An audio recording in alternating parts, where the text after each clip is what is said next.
শুধু একটা mobile app, কয়েকটা টেক্সট আর ভার্চুয়াল দুনিয়ার কিছু রঙিন আলাপ, আর তাতেই বদলে গেল একটি জীবনের গল্প।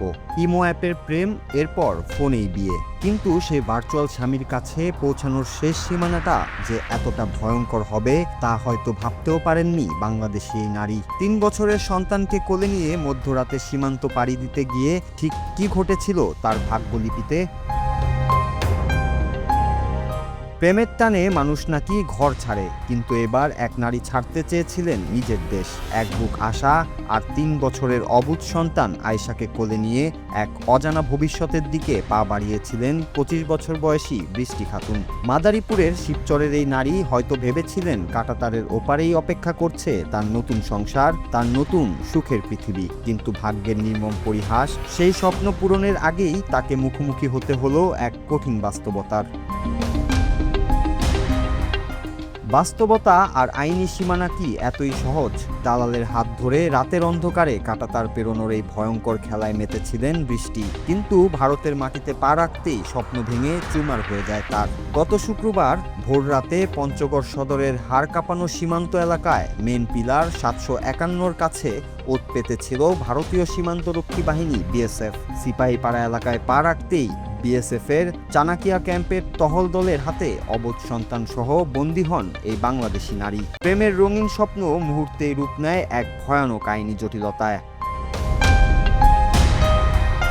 অনুসন্ধানে জানা যায়, আটক বৃষ্টি খাতুন মাদারীপুরের শিবচর উপজেলার দত্তপাড়া এলাকার কোহিনুর মুন্সির মেয়ে। এর আগে ইমরান হোসেন নামের এক ব্যক্তির সাথে তার বিয়ে হলেও পরবর্তীতে তাদের বিচ্ছেদ ঘটে। এরপরই বৃষ্টি জড়িয়ে পড়েন ভার্চুয়াল জগতের মায়ায়। ইমো অ্যাপের মাধ্যমে ভারতের মুর্শিদাবাদের বাসিন্দা মাইদুল শেখ নামের এক যুবকের সাথে গড়ে ওঠে তার প্রেমের সম্পর্ক, যা পরবর্তীতে রূপ নেয় মুঠোফোনের বিয়েতে। পুলিশ জানিয়েছে, এর আগেও একবার ভারতে গিয়েছিলেন এই নারী। তবে বিএসএফের হাতে আটকের পর ঘটনা গড়ায় দুই দেশের সীমান্ত কূটনীতিতে। পতাকা বৈঠকের মাধ্যমে পরিচয় নিশ্চিত হওয়ার পর বিএসএফ ওই নারীকে হস্তান্তর করে বর্ডার গার্ড বাংলাদেশ বিজিবির কাছে। বিজিবি পরবর্তীতে তাকে পঞ্চগড় সদর থানায় সোপর্দ করে। আটকের পর বৃষ্টি খাতুন নিজেই স্বীকার করেছেন সেই রোমহর্ষক অভিযানের কথা। দালালের মাধ্যমে অবৈধভাবে সীমান্ত পার হওয়ার পেছনে তার একমাত্র উদ্দেশ্য ছিল মুর্শিদাবাদে থাকা সেই স্বামীর কাছে পৌঁছানো। এদিকে আইনি প্রক্রিয়ার বিষয়ে পঞ্চগড় সদর থানার ভারপ্রাপ্ত কর্মকর্তা আশরাফুল ইসলাম জানান, আটক ওই নারীর বিরুদ্ধে অবৈধ অনুপ্রবেশের দায়ে পাসপোর্ট আইনে মামলা দায়ের করা হয়েছে। একই সাথে তাকে আদালতে পাঠানোর জোর প্রস্তুতি চলছে।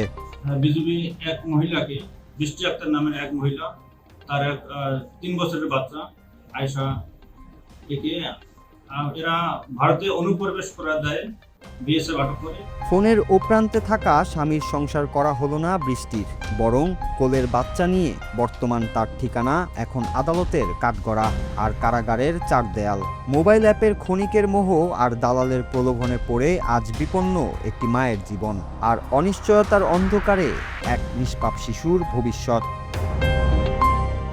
নূর Raju, Bangla TV, news desk.